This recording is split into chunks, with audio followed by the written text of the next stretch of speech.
d'associer l'un et l'autre, mais ça viendra. C'est peut-être différent chez chaque personne. Pour moi, ça se caractérise par une aisance déconcertante. J'ai l'impression d'être capable de tout faire, de tout accomplir, d'être plus importante que n'importe qui autour de moi.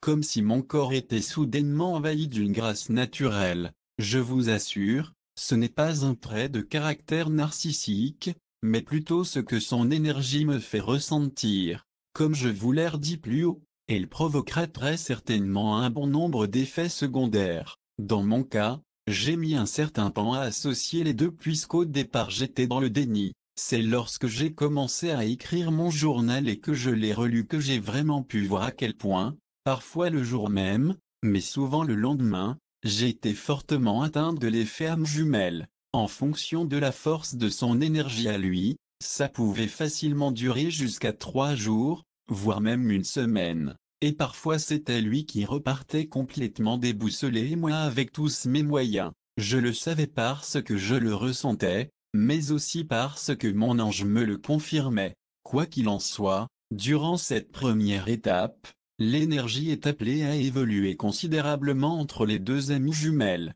Le rôle des anges dans le cours des choses, les anges seront de leur côté et s'assureront que tout se passe bien et exactement comme supposé car la réalisation de leur amour est extrêmement importante pour l'univers et pour les anges. Ils seront plusieurs à se coordonner, à intervenir, et ils éloigneront les obstacles réellement menaçants. Donc tout ce qui arrive est prévu ainsi, même si ça paraît 55 catastrophique, ou un échec total, c'était comme ça que ça devait se passer. Alors ça ne doit pas être si terrible que cela. Il peut y avoir une raison cachée à n'importe quel chaos et parfois une qu'il est impossible de soupçonner. Les êtres de lumière sont prêts à prendre les grands moyens pour parvenir à leur fin lorsqu'il est question d'âmes jumelles. Ils feront sortir de leur vie les gens qui pourraient créer des problèmes. Ils tiendront éloignés de potentiels petits amis pour ne pas qu'elles se détournent du véritable enjeu si cela est nécessaire, etc.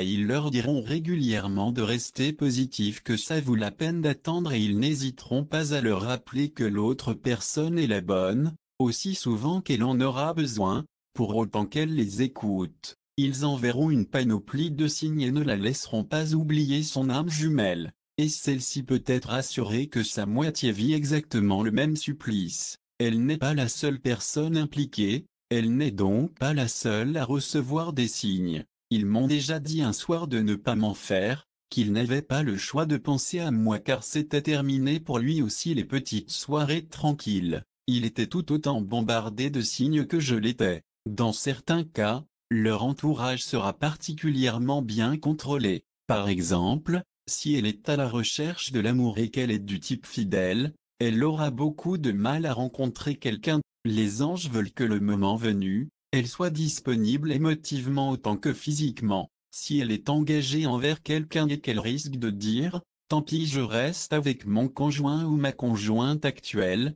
les anges ne permettront pas cette relation. Si toutefois, elle parvient à réagir de façon neutre, elle dira très bien, je sais que c'est la bonne personne pour moi, je sais que ça arrivera et je ne perds pas la foi. Peut-être que les anges mettront quelqu'un sur sa route afin de l'aider à passer au travers, pourvu que ses motivations restent bonnes, car les anges ne veulent pas que personne ne souffre dans cette histoire, y compris son nouveau conjoint lorsque viendra le temps de le quitter pour son âme jumelle. Si elle souhaite une relation simplement pour avoir moins mal, pour rendre l'autre jaloux afin de le pousser à agir, ou encore parce qu'elle a perdu la foi, ça n'arrivera certainement pas. 56. Ce n'est que lorsque j'ai dit à mon ange, après avoir rencontré quelqu'un qui me plaisait, je sais qui est le bon pour moi, je serai là pour lui lorsqu'il reviendra dans ma vie. Mais puisque j'ignore quand ce sera et que je veux vivre le moment présent, eh bien le moment présent c'est l'homme qui est à mes côtés en ce moment et je l'aime bien.